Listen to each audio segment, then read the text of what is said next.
On March 21st, the president of El Salvador announced a strict lockdown across the country.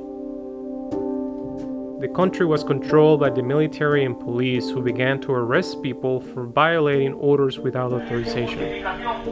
Our only method of communication with the Project Red families was by phone. A few days after the lockdown started, we began to observe that the vast majority of our families didn't have anything to eat. The families we serve live on a day-to-day basis. The money they bring in one day buys their meals for the next day. There's no such thing here as unemployment or food stamps.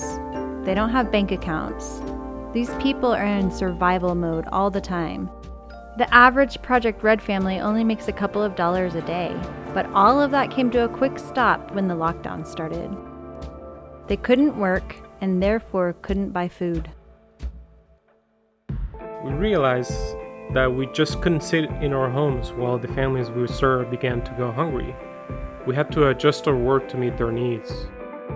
The first thing we had to do was to take food to our families.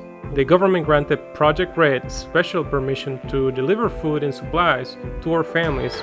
The stock at grocery stores was limited, and they didn't want to sell us a lot of things at the beginning of the lockdown. Our team had to build special relationships with people at the stores and convince them that all we wanted to do was help families in need.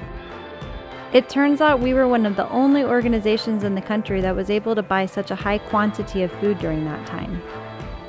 We put together relief packs with staple food and hygiene and cleaning products for families, and we delivered them to all of the families that we've ever worked with at Red. Gracias! We had so much support from people in the US and in El Salvador that we ended up being able to deliver relief packs to more than 1,200 families in 20 communities. We did this every single day for 3 months. Now that the restrictions are not quite so extreme, we're back on track with our normal work with our families, although it looks a little different now.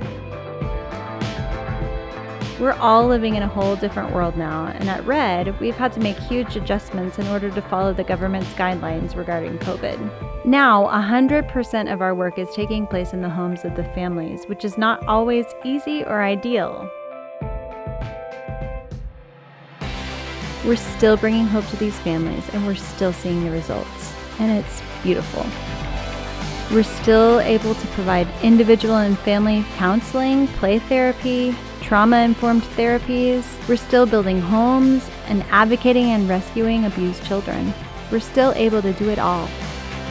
No one ever thought we'd be where we are in 2020. And I couldn't have imagined what our work at Red would look like. But despite all of the challenges, we're doing it. We're making a difference.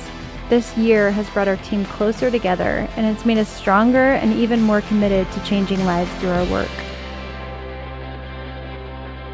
God has been with us during all this time, since Project Red started in 2011, and throughout this challenging time.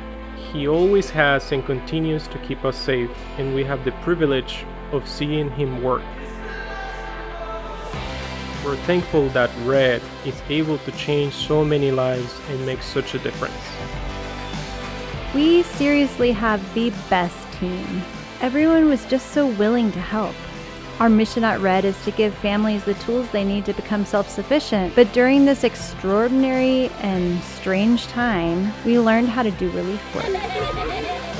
At the start of all of this pandemic, I thought, I wonder if Red is going to make it.